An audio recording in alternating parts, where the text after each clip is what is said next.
Well, there's the sunset in all its glory. Just honing in a little closer than that.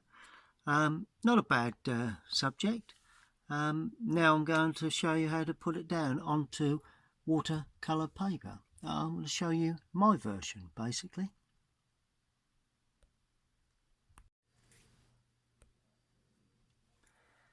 Well, here we go. I'm going to paint using exactly the same palette as I've used before in all of my paintings.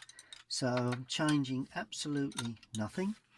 And the first thing I'm going to do is to look at the scene, evaluate the lights and darks, and see the tones of everything. Right, I'm going to damp the sky area right the way across, down as far as the horizon. So that will be my horizon line. Now the horizon's fairly high, but I'm lowering the horizon to suit the scene. It gives me a little bit more sky, yes, a little bit more sunset. So it's below halfway. So it's a little bit more sunset than I've got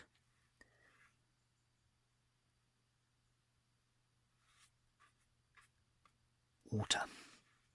There we go. I allow that to soak in nicely. Now notice how damp I'm wetting this. Really giving it a good old soak. Keeping a brush handy just so I can just lift off that horizon. Don't want all the water to be down there too much, but that's where the water line will be. That's just a mop for brushing off, that's all that is. Just for lifting off, a brush for lifting. Good. First thing I'm going to do is to put in my base colours. Right. Well, the first thing I can see, I'm going to use cadmium yellow with a little alizarin and get in this nice light, very light distance area in the sky. It's there. There we are. Now I'm lifting off again, just making certain that that area doesn't get too wet, the lower part. Sweep that right away. Just lift that off so it doesn't run back. Okay, and there is a very, very light, almost white area, just about there. So I'm just lifting off a little, just to take that away. There we are. Good. So that's worked quite well. Then as we go up, we get a nice band of quite red orange, about there. There we are. And I'm going to sweep that right up into the sky. And as we go near the top, it gets quite red. There we are. It's quite a linear sort of scene, which is good. Just using a smaller brush now. Starting off with, let's use a smaller flat. Now this is where we begin to panic. We start off with a blue. I'm using cerulean blue with, let's use a bit of ultramarine with Decisions Quick alizarin. So I've got a blue sort of grey. There we are, light blue grey. Then I'm adding more blue as I head towards this lower area, keeping that lovely band of colour. Yeah, and it gets very dark there. So to darken that, I'm going to add Indian red. Now that will give me a little bit of a darker passage through there, through that central area. There we are. That's pretty much as I would. Just allow the paint to bleed on. There we are. That's looking good. Then we have a very dark area. Now this is ultramarine, Indian red and alizarin. Mainly ultramarine if I can dig enough ultramarine out. There we are. Now I'm going to streak that across like that, just coming across there, a little bit up higher perhaps, just to pull that through. That'll all bleed up. There we go. And then this, a bit more blue in there, really dig in, get that nice slightly brown blue, if that's an option. And because it's lovely thick paint, it should hold in that area. There we are. And there's one or two little patches that run across there like that. That's good. Good. That's lovely. That's looking more or less what sort of thing I'm looking for, really. Got a real, go for that real deep blue there. Heads towards that. And there's another area. This band runs quite well across the scene, right across to there. One or two smaller clumps of this, just a bit less intense. Then we've got some really dark stuff there. Now I'm going in again with some really dark colour. Look at that. That's what I'm looking for. Really dark colour. A little bit there. There we are. Look at that. See how really dark that is. And then it just goes into slightly lighter areas. That sort of area there. There we are. And not quite as strong now. We've got a patch there, sort of like entering, coming in from that side. There we are. And I'm putting this across there now, just before it dries. There we are. Look at that. Isn't that fantastic? Look at that. Beautiful sunset, that. And then right in the distance, we've got a sort of very orangey colour. It's quite orange, this.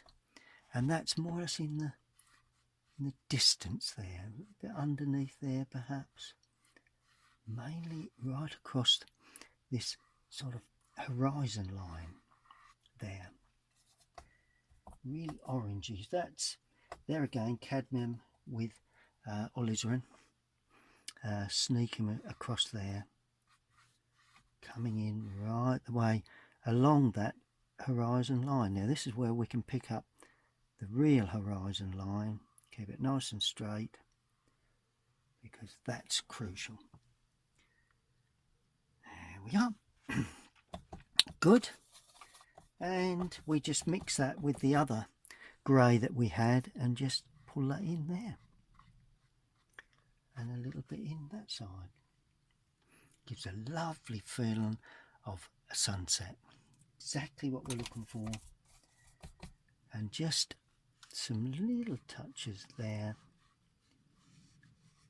It's pretty much there, really. You know, they more or less connect up, although that's not as important. But there's sort of like a connection there a little bit. And we can see a little bit there.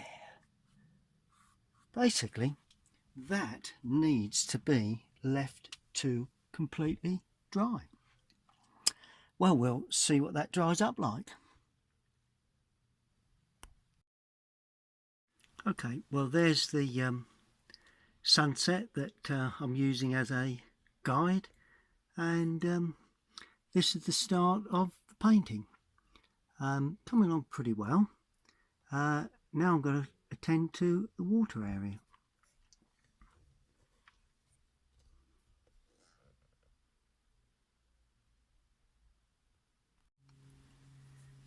Well, it's all dried now, so now it's the water area. Well, obviously in the distance it's got to be quite nice and dry along the horizon line, which is useful. It's pretty much just damping the paper there really. And then, not all the way down, not this time I don't think. Well, I'm going to treat this. I'm now going to mix ultramarine blue with some paint that I'd already got on the palette. So that's probably crimson and possibly a little bit of burnt, a little bit of Indian red. And now I'm going to draw that across the horizon, leaving just a bead of white unpainted to start with. Then I'm going to go up to that with the wash of colour.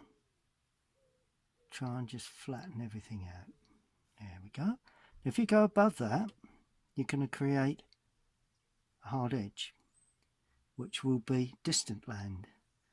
But in this instance, there is no distant land. So now I'm going to add more Indian red, more alizarin and more blue to try and get a little deeper sort of colour into this area.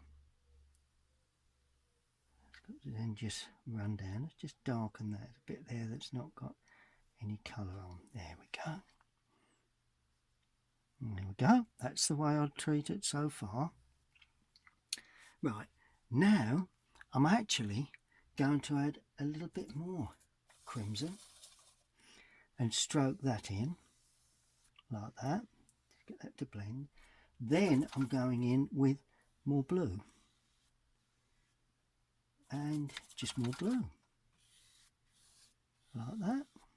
Then as I come into the foreground, I'm going to leave just a little bit of paper unpainted here and there, just like that. Not too much,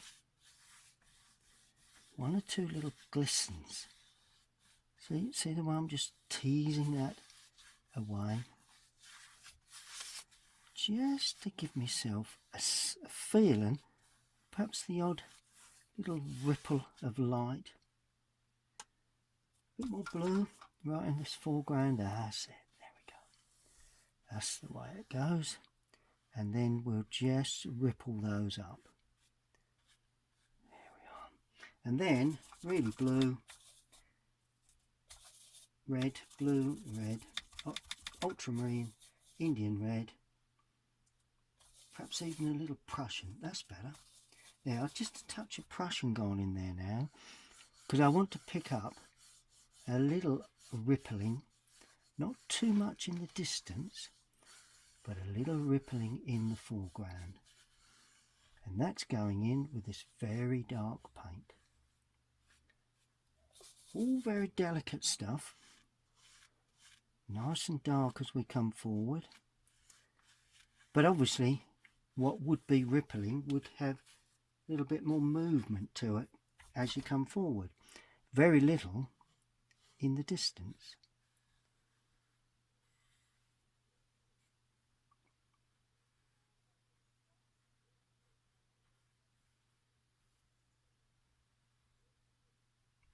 Just gently teasing a few little ripples in.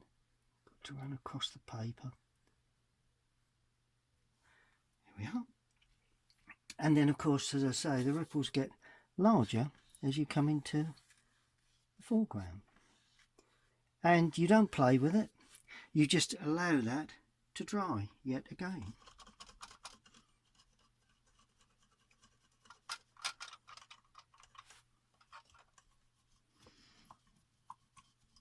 But just before I do, I know what I'm going to do.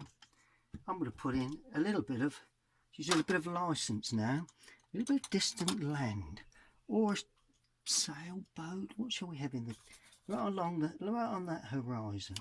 Must be something. I know I can see some sort of large boat going across the horizon, but let's just see if I can put in. I mean, we could put a bit of land. It's nice to have a little bit of something in the far distance.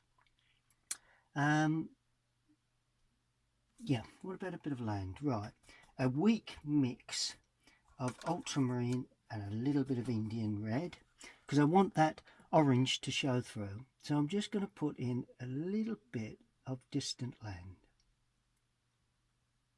like that. Always a good thing to do. All right, I know it's not there, which what about a bit of land right in the centre? Quite often you have a little island somewhere, and then this side's going to have quite a large bit of land coming in, and that now is going to be left to completely dry.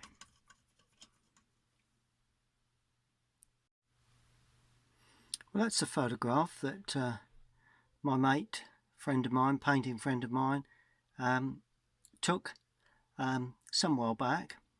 He's good at capturing those shots, and I thought I'd set a challenge for all you watercolourists out there to paint this lovely scene there, and that is my version painted with watercolour, and it's come off pretty much as I would have expected.